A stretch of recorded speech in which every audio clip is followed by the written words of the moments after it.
ਆਵਾਜ਼ੇ ਪੰਜਾਬ ਦੇਖ ਰਹੇ ਹੋ ਜੋ ਤੁਸੀਂ। ਮੈਂ ਬੋਨੀ ਬਿੰਦਰਾ। ਪੰਜਾਬ ਦੇ ਵਿੱਚ ਅੱਜ ਇੱਕ ਪੰਥਕ ਇਕੱਠ ਹੋਇਆ।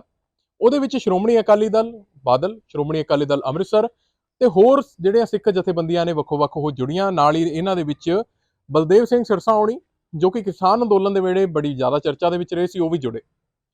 ਪੂਰਾ ਮਾਮਲਾ ਇਸ ਪੂਰਾ ਜਿਹੜਾ ਇਕੱਠ ਹੋਇਆ ਉਹ ਇਸ ਲਈ ਹੋਇਆ ਕਿ ਬੰਦੀ ਸਿੰਘ ਨੇ ਭਾਰਤ ਦੇ ਵਿੱਚ ਵੱਖੋ-ਵੱਖ ਜੇਲ੍ਹਾਂ ਦੇ ਵਿੱਚ ਫਸੇ ਹੋਏ ਨੇ। ਉਹਨਾਂ ਦੀ ਸਜ਼ਾਵਾਂ ਪੂਰੀਆਂ ਹੋ ਚੁੱਕੀਆਂ ਨੇ, ਤਾਂ ਵੀ ਬਾਹਰ ਨਹੀਂ ਆ ਚੁੱਕੇ। ਤਾਂ ਵੀ ਬਾਹਰ ਨੇ ਜਿਹੜੇ ਉਹ ਆ ਨਹੀਂ ਸਕੇ। ਨਾਲ ਹੀ ਨਾਲ ਉਹਨਾਂ ਨੂੰ ਪੈਰੋਲ ਹੈ ਕਹਿੰਦੇ 32 ਸਾਲਾਂ ਤੋਂ ਨਹੀਂ ਮਿਲਿਆ। ਇਹ ਕਿਉਂ ਹੈ? ਇਹਨਾਂ ਦੀ ਬੰਦੀਆਂ ਜਿਹੜੀਆਂ ਛੁਡਾਣੀਆਂ ਨੇ ਉਹ ਕਦੋਂ ਹੁਣ ਛੁੱਟਣਗੀਆਂ ਤੇ ਜੇਲ੍ਹਾਂ ਤੋਂ ਬਾਹਰ ਕਦੋਂ ਆਣਗੇ, ਇਹਦੇ ਉੱਤੇ ਵਿਚਾਰ ਚਰਚਾ ਹੋਈ। ਪੰਥ ਨੂੰ ਸੇਧ ਦੇਣ ਦੇ ਲਈ ਕਿਹਾ ਗਿਆ ਕਿ ਇਹਦੇ ਵਿੱਚ ਚਰਚਾਵਾਂ ਅੱਜ ਹੋਈਆਂ ਨੇ। ਬੜੇ ਟਾਈਮ ਤੋਂ ਬਾਅਦ, ਅੱਜ ਬੜੇ ਸਮੇਂ ਤੋਂ ਬਾਅਦ ਮੇਰੇ ਖਿਆਲ ਤੇ ਆਪਾਂ ਦੇਖਿਆ ਕਿ ਸ਼੍ਰੋਮਣੀ ਅਕਾਲੀ ਦਲ ਅੰਮ੍ਰਿਤਸਰ ਤੇ ਸ਼੍ਰੋਮਣੀ ਅਕਾਲੀ ਦਲ ਬਾਦਲ ਜਿਹੜਾ ਪੰਥ ਜਿਹੜਾ ਸਾਈਡ ਹੈ ਉਹ ਇਕੱਠੇ ਇੱਕੋ ਜਗ੍ਹਾ ਦੇ ਉੱਤੇ ਬੈਠੇ। ਇਹਨੂੰ ਕਿਵੇਂ ਦੇਖਿਆ ਜਾਏ, ਇਹਦੇ ਸਿਆਸੀ ਮਾਇਨੇ ਕੀ ਨੇ ਤੇ ਪੰਜਾਬ ਦੀ ਸਿਆਸਤ ਇਹਦੇ ਨਾਲ ਕਿਵੇਂ ਅੱਗੇ ਜਾ ਕੇ ਇਫੈਕਟਡ ਹੋਏਗੀ, ਇਸ ਪੂਰੇ ਮਾਮਲੇ ਦੇ ਉੱਤੇ ਚਰਚਾ ਕਰਨ ਦੇ ਲਈ ਸਾਡੇ ਨਾਲ ਅੱਜ ਜੁੜੇ ਨੇ ਸਾਡੇ ਮੁੱਖ ਸੰਪਾਦਕ ਸਰਦਾਰ ਕੁਲਵੰਤ ਸਿੰਘ ਜੀ। ਪਹਿਲਾਂ ਕਰ ਲੈਂਦੇ ਉਹਨਾਂ ਦਾ ਸਵਾਗਤ। ਕੁਲਵੰਤ ਜੀ, ਬਹੁਤ ਬਹੁਤ ਸਵਾਗਤ ਜੀ ਤੁਹਾਡਾ ਸ਼ੋਅ ਦੇ ਵਿੱਚ। ਬਹੁਤ ਧੰਨਵਾਦ ਜੀ। ਕੁਲਵੰਤ ਜੀ, ਕੀ ਹੈ ਇਹ ਪੂਰਾ ਮਾਮਲਾ? ਕਹਿੰਦੇ ਅੱਜ ਪੰਥਕ ਇਕੱਠ ਹੋਇਆ, ਉਹਦੇ ਵਿੱਚ ਫਿਰ ਬਾਅਦ ਦੇ ਵਿੱਚ ਸ਼ਖਸੀਅਤਾਂ ਨੇ ਉਹ ਵੀ ਮਿਲੀਆਂ ਨੇ। ਦੋਨੋਂ ਜਿਹੜੇ ਅਕਾਲੀ ਦਲ ਨੇ ਉਹ ਅੱਜ ਇਕੱਠੇ ਇੱਕੋ ਸਟੇਜ ਦੇ ਉੱਤੇ ਬੈਠੇ ਦੇਖੇ। ਇਹ ਹੋਇਆ ਕਿਵੇਂ? ਕਿਉਂਕਿ ਹਜੇ ਤੱਕ ਇਹ ਦੇਖਿਆ ਜਾ ਰਿਹਾ ਸੀ ਕਿ ਜਿਹੜਾ ਕਹਿ ਲਓ ਕਿ ਹਰ ਇੱਕ ਕਿਸਮ ਦਾ ਜਿਹੜਾ ਮਰਜ਼ੀ ਮੁਹਾਵਰਾ ਲਾ ਕੇ ਦੇਖਿਆ ਜਾਵੇ ਉਹ ਇਹਨਾਂ ਦੋਨਾਂ ਦੇ ਵਿਚਾਲੇ ਫਿੱਟ ਪੈਂਦਾ ਸੀ, ਜਿੱਥੇ ਕਿ ਦੁਸ਼ਮਣੀ ਦੀ ਗੱਲ ਹੁੰਦੀ ਸੀ। ਅੱਜ ਇਹ ਪੂਰਾ ਮਾਮਲਾ ਹੋਇਆ ਕਿਵੇਂ? ਦੇਖੋ, ਇਹ ਪਿਛਲੇ ਲੰਮੇ ਸਮੇਂ ਤੋਂ ਇਸ ਗੱਲ ਦੀ ਮੰਗ ਕੀਤੀ ਜਾ ਰਹੀ ਸੀ ਕਿ ਬੰਦੀ ਸਿੱਖਾਂ ਦੀ ਰਿਹਾਈ ਹੋਵੇ। ਇਸ ਨੂੰ ਲੈ ਕੇ ਪੰਥਕ ਧਿਰਾਂ ਵਾਰ-ਵਾਰ ਮੰਗ ਕਰਦੀਆਂ ਆ ਰਹੀਆਂ ਸੀਗੀਆਂ ਤੇ ਖਾਸ ਕਰਕੇ ਸ਼੍ਰੋਮਣੀ ਅਕਾਲੀ ਦਲ ਅੰਮ੍ਰਿਤਸਰ ਤੇ ਉਹਨਾਂ ਦੀਆਂ ਹਮਖਿਆਲੀ ਪਾਰਟੀਆਂ ਜਿਹੜੀਆਂ ਸੀਗੀਆਂ, ਉਹਨਾਂ ਨੇ ਕਾਫੀ ਲੰਮੇ ਸਮੇਂ ਤੋਂ ਇਸ ਮਾਮਲੇ ਨੂੰ ਲੈ ਕੇ ਸੰਘਰਸ਼ ਵਿੱਢਿਆ ਹੋਇਆ ਸੀ। ਇਸ ਨੂੰ ਲੈ ਕੇ ਮੋਹਾਲੀ ਦੇ ਗੁਰਦੁਆਰਾ ਅੰਬ ਸਾਹਿਬ ਵਿਖੇ ਵੀ ਇੱਕ ਸੰਘਰਸ਼ ਹੋਇਆ ਸੀਗਾ ਪਿਛਲੇ ਲੰਮੇ ਸਮੇਂ ਦੌਰਾਨ। ਇੱਕ ਭੁੱਖ ਹੜਤਾਲ ਚੱਲੀ ਸੀਗੀ। ਉਸ ਤੋਂ ਇਲਾਵਾ ਵੀ ਕਾਫੀ ਸਮੇਂ ਦੇ ਉੱਤੇ ਜਿਹੜੀਆਂ ਇਸ ਨੂੰ ਲੈ ਕੇ ਵਿਚਾਰਾਂ ਹੁੰਦੀਆਂ ਰਹੀਆਂ ਤੇ ਸੰਘਰਸ਼ ਵੀ ਵਿੱਢੇ ਜਾਂਦੇ ਰਹੇ। ਪਰ ਕਿਉਂਕਿ ਪਿਛਲੇ 10 ਸਾਲ ਤੱਕ ਸ਼੍ਰੋਮਣੀ ਅਕਾਲੀ ਦਲ ਸੱਤਾ ਦੇ ਵਿੱਚ ਰਹੀ ਤੇ ਕਹਿੰਦੇ ਨੇ ਵੀ ਜਦੋਂ ਸੱਤਾ ਹੁੰਦੀ ਹੈ ਤੇ ਉਦੋਂ ਫਿਰ ਬਾਕੀ ਦੇ ਮੁੱਦੇ ਜਿਹੜੇ ਨੇ ਉਹ ਭੁੱਲ ਜਾਂਦੇ ਨੇ, ਜਾਂ ਫਿਰ ਸੱਤਾ 'ਚ ਰਹਿੰਦਿਆਂ ਹੋਇਆਂ ਉਹਨਾਂ ਮੁੱਦਿਆਂ ਨੂੰ ਹੱਲ ਕਰਨ ਦੀਆਂ ਜਿਹੜੀਆਂ ਔਕੜਾਂ ਨੇ ਉਹਨਾਂ ਬਾਰੇ ਪਤਾ ਹੁੰਦਾ ਵੀ ਇਹ ਨਹੀਂ ਹੋ ਸਕਦੀਆਂ, ਇਹਨਾਂ ਦੇ ਵਿੱਚ ਆਹ ਔਕੜਾਂ ਨੇ। ਤੇ ਉਸ ਕਰਕੇ ਉਹ ਸੱਤਾਧਾਰੀ ਪਾਰਟੀਆਂ ਜਿਹੜੀਆਂ ਹੁੰਦੀਆਂ ਨੇ ਉਸ ਵੇਲੇ ਚੁੱਪੀ ਧਾਰ ਲੈਂਦੀਆਂ ਨੇ। 10 ਸਾਲ ਤੱਕ ਸੱਤਾ 'ਚ ਰਹੀ ਹੈ ਸ਼੍ਰੋਮਣੀ ਅਕਾਲੀ ਦਲ। ਸ਼੍ਰੋਮਣੀ ਗੁਰਦੁਆਰਾ ਪ੍ਰਬੰਧਕ ਕਮੇਟੀ ਦੇ ਉੱਤੇ ਵੀ ਉਹਨਾਂ ਦਾ ਹੀ ਕਬਜ਼ਾ ਹੈਗਾ ਪਿਛਲੇ ਲੰਮੇ ਸਮੇਂ ਤੋਂ। ਤੇ ਇਸ ਸਮੇਂ ਦੇ ਦੌਰਾਨ ਜਿਹੜਾ ਉਹ ਕੋਈ ਵੀ ਬੰਦੀ ਸਿੱਖਾਂ ਦੀ ਰਿਹਾਈ ਨੂੰ ਲੈ ਕੇ ਇਸ ਲੈਵਲ ਦਾ ਜਿਹੜਾ ਕੋਈ ਪਲੇਟਫਾਰਮ ਤਿਆਰ ਕਰਨ ਦੀ ਗੱਲ ਨਹੀਂ ਕੀਤੀ ਗਈ। ਔਰ ਹੈਰਾਨੀ ਦੀ ਗੱਲ, ਹੁਣ ਇਹ ਸਭ ਤੋਂ ਵੱਡੀ ਗੱਲ ਹੈਰਾਨੀ ਦੀ ਗੱਲ ਇਹ ਹੋਈ ਹੈ ਕਿ ਜਿਹੜੀ ਸ਼੍ਰੋਮਣੀ ਅਕਾਲੀ ਦਲ ਅੰਮ੍ਰਿਤਸਰ ਨੇ ਹੁਣ ਇਸ ਸਾਰੀਆਂ ਧਿਰਾਂ ਦੇ ਨਾਲ ਮਿਲ ਕੇ ਚੱਲਣ ਦੀ ਗੱਲ ਆਖੀ ਹੈ, ਉਹ ਸ਼੍ਰੋਮਣੀ ਅਕਾਲੀ ਦਲ ਅੰਮ੍ਰਿਤਸਰ ਹੈ ਜਿਸ ਸ਼੍ਰੋਮਣੀ ਅਕਾਲੀ ਦਲ ਅੰਮ੍ਰਿਤਸਰ ਨੇ ਆਪਣਾ ਇੱਕ ਪੈਰਲਲ ਅਕਾਲ ਤਖਤ ਸਾਹਿਬ ਦੇ ਜਥੇਦਾਰ ਤੇ 5 ਜਥੇਦਾਰ ਵੱਖਰੇ ਥਾਪ ਦਿੱਤੇ ਨੇ, ਜਿਨ੍ਹਾਂ ਨੂੰ ਮੁਤਵਾਜੀ ਜਥੇਦਾਰ ਕਿਹਾ ਜਾਂਦਾ। ਤੇ ਉਹ ਮੁਤਵਾਜੀ ਜਥੇਦਾਰਾਂ ਦੇ ਹੁਕਮ ਮੰਨਦੇ ਨੇ, ਬਾਕੀ ਦੇ ਹੁਕਮ ਉਹ ਮੰਨਣ ਨੂੰ ਤਿਆਰ ਨਹੀਂ ਹੁੰਦੇ। ਪਰ ਹੁਣ ਜਦੋਂ ਇਹ ਬੰਦੀ ਸਿੱਖਾਂ ਦੀ ਰਿਹਾਈ ਦਾ ਮਾਮਲਾ ਆਇਆ ਤਾਂ ਉਦੋਂ ਸ਼੍ਰੀ ਅਕਾਲ ਤਖਤ ਸਾਹਿਬ ਦੇ ਜਥੇਦਾਰ ਵੱਲੋਂ ਜਿਹੜਾ ਹੁਕਮ ਲਾਏ ਗਏ ਨੇ, ਸੱਦਾ ਦਿੱਤਾ ਗਿਆ, ਉਸ ਨੂੰ ਲੈ ਕੇ ਜਦੋਂ ਧਿਰਾਂ ਇਕੱਠੀਆਂ ਹੋਈਆਂ ਨੇ ਤੇ ਉਹਦੇ ਵਿੱਚ ਸ਼੍ਰੋਮਣੀ ਅਕਾਲੀ ਦਲ ਅੰਮ੍ਰਿਤਸਰ ਦੇ ਪ੍ਰਧਾਨ ਸਿਮਰਨਜੀਤ ਸਿੰਘ ਮਾਨ ਤੇ ਉਹਨਾਂ ਦੇ ਸਾਥੀ ਵੀ ਪਹੁੰਚੇ ਹੋਏ ਸੀ। ਇਹ ਆਪਣੇ ਆਪ ਦੇ ਵਿੱਚ ਇੱਕ ਹੈਰਾਨੀ ਵਾਲੀ ਗੱਲ ਸੀ, ਕਿਉਂਕਿ ਉਹ ਤਾਂ ਸ਼੍ਰੀ ਅਕਾਲ ਤਖਤ ਸਾਹਿਬ ਤੇ ਹੋਰ ਜਥੇਦਾਰਾਂ ਨੂੰ ਜਥੇਦਾਰ ਹੀ ਨਹੀਂ ਮੰਨਦੇ ਸੀ। ਤੇ ਇੱਥੇ ਇਹ ਜਦੋਂ ਹੁਣ ਇਕੱਠੇ ਹੋਏ ਨੇ ਤੇ ਫਿਰ ਇਹ ਆਪਣੇ ਆਪ ਦੇ ਵਿੱਚ ਕਈ ਤਰ੍ਹਾਂ ਦੇ ਸਵਾਲ ਜਿਹੜੇ ਖੜੇ ਹੋਏ ਨੇ। ਪਰ ਖੁਸ਼ੀ ਦੀ ਗੱਲ ਇਹ ਹੈ ਕਿ ਇਸ ਮਾਮਲੇ ਨੂੰ ਲੈ ਕੇ ਚਾਹੇ ਉਹ ਕੁਛ ਵੀ ਹੋਇਆ ਹੋਵੇ, ਪਰ ਪੰਥਕ ਧਿਰਾਂ ਜਿਹੜੀਆਂ ਨੇ ਉਹ ਇੱਕ ਪਲੇਟਫਾਰਮ 'ਤੇ ਆਈਆਂ ਨੇ। ਭਾਵੇਂ ਕਿ ਉਹਦੇ ਵਿੱਚੋਂ ਬਲਦੇਵ ਸਿੰਘ ਸਿਰਸਾ ਹੋਣੀ ਇਹ ਕਹਿੰਦਿਆਂ ਵਾਕਆਊਟ ਕਰ ਗਏ ਸੀਗੇ ਕਿ ਇਹਦੇ ਵਿੱਚ ਸੁਖਬੀਰ ਸਿੰਘ ਬਾਦਲ ਹੋਣਾ ਨੂੰ ਕਿਉਂ ਸੱਦਿਆ ਗਿਆ, ਇਹਦੇ ਵਿੱਚ ਸੁਖਬੀਰ ਸਿੰਘ ਬਾਦਲ ਹੋਣਾ ਨੂੰ ਸਟੇਜ ਕਿਉਂ ਦਿੱਤੀ ਗਈ ਆ। ਉਹ ਇਸ ਨੂੰ ਲੈ ਕੇ ਕਾਫੀ ਨਾਰਾਜ਼ ਦਿਖੇ ਨੇ ਤੇ ਬਾਹਰ ਆ ਕੇ ਮੀਡੀਆ ਨਾਲ ਉਹਨਾਂ ਨੇ ਗੱਲ ਵੀ ਕੀਤੀ ਹੈ ਕਿ ਉਹਨਾਂ ਨੂੰ ਸੁਖਬੀਰ ਸਿੰਘ ਬਾਦਲ ਹੋਣਾ ਨਾਲ ਕੋਈ ਚਿੜ ਨਹੀਂ ਹੈ। ਸੁਖਬੀਰ ਸਿੰਘ ਬਾਦਲ ਹੋਣਾ ਵੱਲੋਂ ਜਿਹੜੇ ਕੰਮ ਕੀਤੇ ਗਏ ਸੀ, ਜਿਹੜੇ ਉਹਨਾਂ ਦੀ ਸਰਕਾਰ ਵੱਲੋਂ ਕੰਮ ਕੀਤੇ ਗਏ ਸੀ, ਉਹਨਾਂ ਤੋਂ ਚਿੜ ਹੈ। ਜਿਸ ਸੁਖਬੀਰ ਸਿੰਘ ਬਾਦਲ ਤੇ ਪ੍ਰਕਾਸ਼ ਸਿੰਘ ਬਾਦਲ ਹੋਣਾ ਦੀ ਸਰਕਾਰ ਵੇਲੇ ਬੇਦਬੀ ਕਾਂਡ ਹੋਇਆ, ਗੋਲੀ ਕਾਂਡ ਹੋਇਆ, ਤੇ ਉਸ ਸੁਖਬੀਰ ਸਿੰਘ ਬਾਦਲ ਹੋਣਾ ਦੇ ਜਦੋਂ ਸਰਕਾਰ ਸੀਗੀ ਉਹਨਾਂ ਵੇਲੇ ਜਿਹੜਾ ਸਿੱਖ ਲਿਟਰੇਚਰ ਸੀਗਾ ਉਸ ਦੇ ਵਿੱਚ ਕਾਫੀ ਕੁਝ ਅਜਿਹਾ ਲਿਖਿਆ ਗਿਆ ਜਿਸ ਦੇ ਵਿੱਚ ਇਤਰਾਜ਼ਯੋਗ ਮੰਨਿਆ ਜਾਂਦਾ ਸੀ। ਇਹ ਬਲਦੇਵ ਸਿੰਘ ਸਿਰਸਾ ਨੇ ਇਲਜ਼ਾਮ ਲਾਉਂਦਿਆਂ ਇਹ ਕਿਹਾ ਕਿ ਅਸੀਂ ਇਸ ਚੀਜ਼ ਦੇ ਵਿਰੋਧੀ ਹੈਗੇ ਹਾਂ। ਪਲੇਟਫਾਰਮ ਜਿਹੜਾ ਬਣੇਗਾ ਉਹ ਜੋ ਹੁਕਮ ਲਾਇਆ ਜਾਏਗਾ ਅਸੀਂ ਨਾਲ ਹਾਂ, ਪਰ ਸੁਖਬੀਰ ਸਿੰਘ ਬਾਦਲ ਹੋਣਾ ਦਾ ਅਸੀਂ ਕਿਸੇ ਵੀ ਸਟੇਜ ਨੂੰ ਅਸੀਂ ਸਾਂਝਾ ਨਹੀਂ ਕਰਾਂਗੇ। ਸੋ ਇਹ ਕਾਫੀ ਵੱਡੀ ਕੰਟਰੋਵਰਸੀ ਹੋਈ ਆ। ਮੈਂ ਦੱਸ ਰਿਹਾ ਕਿ ਇਸ ਦੇ ਵਿੱਚ 2-3 ਮੁੱਦੇ ਜਿਹੜੇ ਨੇ ਉਹ ਪਾਸ ਕੀਤੇ ਗਏ ਨੇ, ਮਤੇ ਪਾਸ ਕੀਤੇ ਗਏ ਨੇ। ਮੇਰੇ ਕੋਲੇ ਜਿਹੜੀ ਉਹ ਡਿਟੇਲ ਹੈਗੀ ਹੈ। ਇਹਦੇ 'ਚ ਇਕੱਤਰਤਾ ਦੌਰਾਨ ਜਿਹੜੀ ਬੰਦੀ ਸਿੰਘਾਂ ਦੀ ਰਿਹਾਈ ਸੰਬੰਧੀ 3 ਅਹਿਮ ਮਤੇ ਪਾਸ ਕੀਤੇ ਗਏ ਨੇ, ਜਿਨ੍ਹਾਂ ਅਨੁਸਾਰ ਇੱਕ ਸਾਂਝੀ ਕਮੇਟੀ ਸਥਾਪਿਤ ਕਰਨ, ਦੇਸ਼ ਦੇ ਰਾਸ਼ਟਰਪਤੀ, ਪ੍ਰਧਾਨ ਮੰਤਰੀ, ਗ੍ਰਹਿ ਮੰਤਰੀ ਸਮੇਤ ਵੱਖ-ਵੱਖ ਸੂਬਿਆਂ ਦੇ ਮੁੱਖ ਮੰਤਰੀਆਂ ਤੇ ਰਾਜਪਾਲਾਂ ਨੂੰ ਮਿਲਣ ਅਤੇ ਲੋੜ ਪੈਣ 'ਤੇ ਕੜਾ ਸੰਘਰਸ਼ ਵਿੱਢਣ ਦੇ ਸਹਿਮਤੀ ਪ੍ਰਗਟ ਕੀਤੀ ਗਈ ਹੈ। ਸੋ ਇਸ ਦੇ ਨਾਲ ਦੇਸ਼ ਦੀ ਪਾਰਲੀਮੈਂਟ ਦੇ ਸਿੱਖ ਮੈਂਬਰਾਂ ਵੱਲੋਂ ਉਹ ਕਿਸੇ ਵੀ ਪਾਰਟੀ ਨਾਲ ਸੰਬੰਧਿਤ ਹੋਣ ਨੂੰ ਪਾਰਲੀਮੈਂਟ ਦੇ ਦੋਹਾਂ ਸਦਨਾਂ ਵਿੱਚ ਬੰਦੀ ਸਿੰਘਾਂ ਦੀ ਰਿਹਾਈ ਲਈ ਆਵਾਜ਼ ਬੁਲੰਦ ਕਰਨ ਦੀ ਅਪੀਲ ਕੀਤੀ ਗਈ ਹੈ। ਤੇ ਇਹ ਵੀ ਕਿਹਾ ਗਿਆ ਕਿ ਸਿੱਖ ਮੈਂਬਰ ਪਾਰਲੀਮੈਂਟ ਇਨਸਾਫ ਪਸੰਦ ਅਤੇ ਮਨੁੱਖੀ ਅਧਿਕਾਰਾਂ ਦੀ ਗੱਲ ਕਰਨ ਵਾਲੇ ਪਾਰਲੀਮੈਂਟ ਤੇ ਹੋਰ ਮੈਂਬਰਾਂ ਨੂੰ ਇਸ ਮਾਮਲੇ 'ਚ ਆਪਣੇ ਨਾਲ ਲੈਣ। ਸੋ ਇਹ ਆਪਣੇ ਆਪ ਦੇ ਵਿੱਚ ਇੱਕ ਚੰਗੀ ਪਹਿਲ ਹੈ, ਕਿਉਂਕਿ 20 ਸਾਲ ਤੋਂ ਵੱਧ ਕਿਸੇ ਨੂੰ ਵੀ ਜਿਹੜੀ ਆ ਉਹ ਮੇਰੇ ਹਿਸਾਬ ਨਾਲ ਉਮਰ ਕੈਦ ਦੀ ਸਜ਼ਾ ਜਿਹੜੀ ਆ ਮੇਰੇ ਖਿਆਲ ਤੇ 20 ਸਾਲ ਦੀ ਹੁੰਦੀ ਹੈ। ਜਦ ਤੱਕ ਕਿ ਉਹਨਾਂ ਨੂੰ ਇਹ ਸਜ਼ਾ ਨਾ ਦਿੱਤੀ ਜਾਵੇ ਵੀ ਤਾ ਉਮਰ ਉਹ ਜੇਲ੍ਹ 'ਚ ਰਹਿਣਗੇ, ਉਦੋਂ ਤੱਕ ਉਹਨਾਂ ਦੇ ਉੱਤੇ ਸਜ਼ਾ ਲਾਗੂ ਨਹੀਂ ਹੁੰਦੀ, ਕਿਉਂਕਿ ਇਹ ਉਹਨਾਂ ਨੂੰ ਇਹ ਸਜ਼ਾ ਲਾਗੂ ਨਹੀਂ ਸੀਗੀ। ਇਸ ਕਰਕੇ ਉਹਨਾਂ ਦੀ ਇਹ ਕਿਹਾ ਗਿਆ ਸੀਗਾ ਕਿ ਇਹ ਬੰਦੀ ਸਿੰਘਾਂ ਦੀ ਰਿਹਾਈ ਜਿਹੜੀ ਆ ਉਹ ਕੀਤੀ ਜਾਵੇ। ਉਹਨਾਂ ਨੇ ਆਪਣੀਆਂ ਸਜ਼ਾਵਾਂ ਪੂਰੀਆਂ ਕੀਤੀਆਂ ਨੂੰ ਵੀ ਜਿਹੜੀਆਂ ਉਹ 10-10 15-15 ਸਾਲ ਹੋ ਚੁੱਕੇ ਨੇ, ਤੇ ਉਹ ਉਸ ਦੇ ਬਾਵਜੂਦ ਵੀ ਜੇਲ੍ਹਾਂ ਦੇ ਵਿੱਚ ਬੰਦ ਨੇ। ਦੇਸ਼ ਦੀਆਂ ਕਈ ਸਰਕਾਰਾਂ ਆ ਚੁੱਕੀਆਂ ਨੇ। ਪ੍ਰਧਾਨ ਮੰਤਰੀ ਮੋਦੀ ਨੇ ਵੀ ਬੰਦੀ ਸਿੰਘਾਂ ਦੀ ਰਿਹਾਈ ਵਾਸਤੇ ਕਾਫੀ ਐਲਾਨ ਕੀਤੇ ਸੀਗੇ, ਪਰ ਉਹਦੇ ਵਿੱਚੋਂ ਕੁਝ ਕੀਤੇ ਗਏ ਨੇ ਜਿਨ੍ਹਾਂ ਨੂੰ ਲੈ ਕੇ ਜਿਹੜੀਆਂ ਕਾਲੀਆਂ ਸੂਚੀਆਂ ਨੂੰ ਸੋਧ ਕੀਤੀ ਗਈ ਸੀ।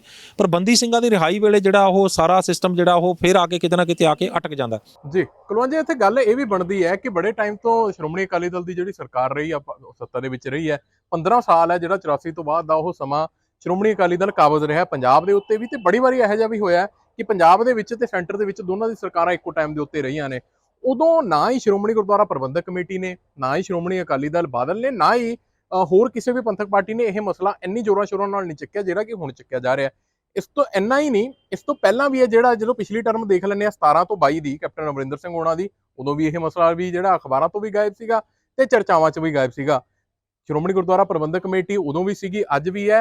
ਪ੍ਰਧਾਨ ਉਹਨਾਂ ਦੇ ਜ਼ਰੂਰ ਚੇਂਜ ਹੋਏ ਨੇ, ਪਰ ਲੋਕੀ ਤਾਂ ਉਹੀ ਗੱਲਾਂ ਕਰਦੇ ਨੇ ਕਿ ਪ੍ਰਧਾਨ ਜੀ ਨੇ ਜਿਹੜੇ ਉਹ ਵੀ ਫਿਰ ਅਲੱਗ-ਅਲੱਗ, ਕੋਈ ਕਹਿੰਦਾ ਲਿਫਾਫੇ 'ਚੋਂ ਨਿਕਲਦਾ, ਕੋਈ ਕਹਿੰਦਾ ਘਰੋਂ ਆਉਂਦਾ, ਕੋਈ ਕਹਿੰਦਾ ਚੰਡੀਗੜ੍ਹ ਜਾ ਕੇ ਵੀ ਹੁਣ ਉੱਥੋਂ ਥਾਪਿਆ ਜਾਂਦਾ। ਪਰ ਇਹ ਹੁਣ ਇਹ ਸਵਾਲ ਜਿਹੜੇ ਲੋਕੀ ਉਹ ਪੁੱਛ ਰਹੇ ਨੇ ਕਿ ਇਹ ਹੁਣ ਇੱਕੋ ਦਮ ਐਸਾ ਮੁੱਦਾ ਕਿਉਂ ਸਾਹਮਣੇ ਆ ਗਿਆ।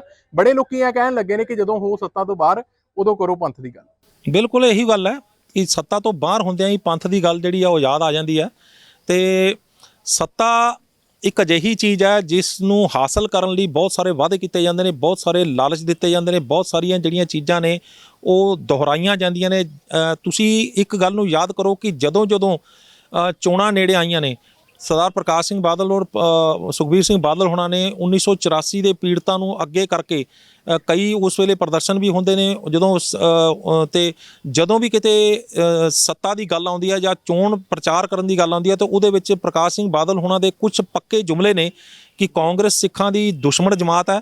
ਇਹ ਕਾਂਗਰਸ ਪਾਰਟੀ ਨੇ ਹੀ ਜਿਹੜਾ ਸਿੱਖੀ ਦਾ ਘਾਣ ਕੀਤਾ, ਉਹਦੇ ਦਰਬਾਰ ਸਾਹਿਬ ਤੇ ਹਮਲੇ ਦੀ ਦੋਸ਼ੀ ਜਿਹੜੀ ਆ ਕਾਂਗਰਸ ਪਾਰਟੀ ਹੈ। ਤੇ 84 ਦੇ ਵਿੱਚ ਜੋ ਕੁਝ ਵੀ ਕਤਲੇਆਮ ਹੋਇਆ ਸਿੱਖਾਂ ਦਾ, ਉਹਦੇ ਲਈ ਕਾਂਗਰਸ ਪਾਰਟੀ ਜ਼ਿੰਮੇਵਾਰ ਹੈ। ਸੋ ਇਹ ਜੁਮਲੇ ਪੱਕੇ ਨੇ ਤੇ ਇਹ ਜੁਮਲੇ ਉਦੋਂ ਕਹੇ ਜਾਂਦੇ ਨੇ ਜਦੋਂ ਲੋਕਾਂ ਦੇ ਵਿੱਚ ਜਾ ਕੇ ਆਪਣੀ ਗੱਲ ਆਖੀ ਜਾਂਦੀ ਹੈ ਤੇ ਪੰਥ ਨੂੰ ਅੱਗੇ ਕੀਤਾ ਜਾਂਦਾ। ਤੇ ਜਦੋਂ ਇਹ ਚੀਜ਼ਾਂ ਸੱਤਾ ਨੂੰ ਇਹ ਸਪਸ਼ਟ ਗੱਲ ਕਰਦੀ ਹੈ ਕਿ ਇਹ ਸੱਤਾ ਹਾਸਲ ਕਰਨ ਦੀ ਇੱਕ ਕੁੰਜੀ ਮੰਨੀ ਜਾਂਦੀ ਹੈ ਚੀਜ਼। ਤੇ ਹੁਣ ਜਦੋਂ ਸੱਤਾ ਹੱਥੋਂ ਖੁੱਸ ਚੁੱਕੀ ਹੈ ਤੇ ਜਦੋਂ ਪਿਛਲੇ ਸਮੇਂ ਦੇ ਦੌਰਾਨ ਸੱਤਾ ਆ ਚੁੱਕੀ ਸੀ ਤੇ ਉਦੋਂ ਫਿਰ ਇਹ ਸਾਰੀਆਂ ਗੱਲਾਂ, ਕਿਉਂਕਿ ਇਹ ਸੱਤਾ ਲੈਣ ਲਈ ਕੀਤਾ ਜਾਣਾ ਸੀ, ਇਹਦੇ ਵਿੱਚ ਉਹਨਾਂ ਦਾ ਕੋਈ ਅੱਗੇ ਮਕਸਦ ਜਿਹੜਾ ਹੱਲ ਕਰਨ ਦਾ ਇਰਾਦਾ ਨਹੀਂ ਸੀ, ਜਿਵੇਂ ਕਿ ਸਾਬਤ ਹੋ ਚੁੱਕਿਆ ਵੀ ਹਾਲੇ ਤੱਕ ਕੁਝ ਵੀ ਨਹੀਂ ਹੋਇਆ। ਤੇ ਇਹ ਚੀਜ਼ ਜਿਹੜੀ ਹੈ ਹੁਣ ਇਹ ਕਹੀ ਜਾ ਸਕਦੀ ਹੈ ਕਿ ਹੁਣ ਸੱਤਾ ਖੁੱਸ ਚੁੱਕੀ ਹੈ ਤੇ ਫਿਰ ਉਹੀ ਜਿਹੜੇ ਮਸਲੇ ਖੜੇ ਕੀਤੇ ਜਾ ਰਹੇ ਨੇ, ਉਹੀ ਮਸਲਿਆਂ ਦੇ ਉੱਤੇ ਆਇਆ ਜਾ ਰਿਹਾ ਜਿਹੜੇ ਮਸਲਿਆਂ ਦੇ ਰਾਹੀਂ ਪਹਿਲਾਂ ਸੱਤਾ ਹਾਸਲ ਕੀਤੀ ਗਈ ਸੀ।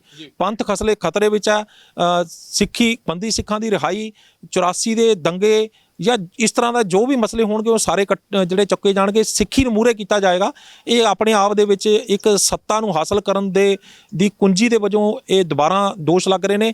ਤੇ ਇਹਦੇ ਵਿੱਚ ਵਧੀਆ ਗੱਲ ਇਹ ਹੈ ਕਿ ਚਾਹੇ ਸੱਤਾ ਹਾਸਲ ਕਰਨ ਦੀ ਕੁੰਜੀ ਵਜੋਂ ਹੀ ਸਹੀ, ਪਰ ਇਹ ਮਸਲੇ ਜਿਹੜੇ ਨੇ ਚੁੱਕੇ ਜਾ ਰਹੇ ਨੇ, ਬੇਗੁਨਾਹ ਜਿਹੜੇ ਇਸ ਵੇਲੇ ਜਿਹੜੇ ਸਜ਼ਾ ਕੱਟ ਚੁੱਕੇ ਨੇ ਲੋਕ, ਉਹਨਾਂ ਦੀ ਰਿਹਾਈ ਲਈ ਆਵਾਜ਼ ਚੁੱਕੀ ਜਾ ਰਹੀ ਹੈ। ਪਰ ਪਿੱਛੇ ਦੇ ਸਮੇਂ ਦੇ ਵਿੱਚ ਜਦੋਂ ਬਲਵੰਤ ਸਿੰਘ ਰਾਜੋ ਹੋਣਾ ਦੇ ਰਿਹਾਈ ਦੀ ਗੱਲ ਆਈ ਸੀ ਤੇ ਉਦੋਂ ਵੀ ਜਿਹੜਾ ਉਹ ਜੋ ਕੁਝ ਵੀ ਹੋਇਆ ਬਲਵੰਤ ਸਿੰਘ ਰਾਜੋ ਹੋਣਾ ਨੂੰ ਰਿਹਾਈ ਨੂੰ ਲੈ ਕੇ, ਤੇ ਬਲਵੰਤ ਸਿੰਘ ਰਾਜੋ ਹੋਣਾ ਨੇ ਜਿਸ ਤਰ੍ਹਾਂ ਸ਼੍ਰੋਮਣੀ ਅਕਾਲੀ ਦਲ ਦੇ ਹੱਕ ਦੇ ਵਿੱਚ ਬਿਆਨ ਦੇਣੇ ਸ਼ੁਰੂ ਕੀਤੇ ਤੇ ਇਹ ਕਹਿਣਾ ਸ਼ੁਰੂ ਕੀਤਾ ਕਿ ਮੈਂ ਤਾਂ ਖਾਲਿਸਤਾਨ ਦੀ ਕਦੇ ਗੱਲ ਹੀ ਨਹੀਂ ਕੀਤੀ, ਤੇ ਉਹ ਸਾਰੀਆਂ ਚੀਜ਼ਾਂ ਜਿਹੜੀਆਂ ਸੀਗੀਆਂ ਉਹ ਕਿਤੇ ਨਾ ਕਿਤੇ ਇਹਨਾਂ ਦੇ ਉਲਟ ਹੀ ਚਲੀਆਂ ਗਈਆਂ ਸੀਗੀਆਂ ਕਿ ਇਹਦੇ ਪਿੱਛੇ ਦੀ ਰਾਜਨੀਤੀ ਕੁਝ ਹੋਰ ਹੈ ਤੇ ਗੱਲ ਕੀਤੀ ਜਾ ਰਹੀ ਹੈ ਬੰਦੀ ਸਿੱਖਾਂ ਦੀ ਰਿਹਾਈ ਦੀ।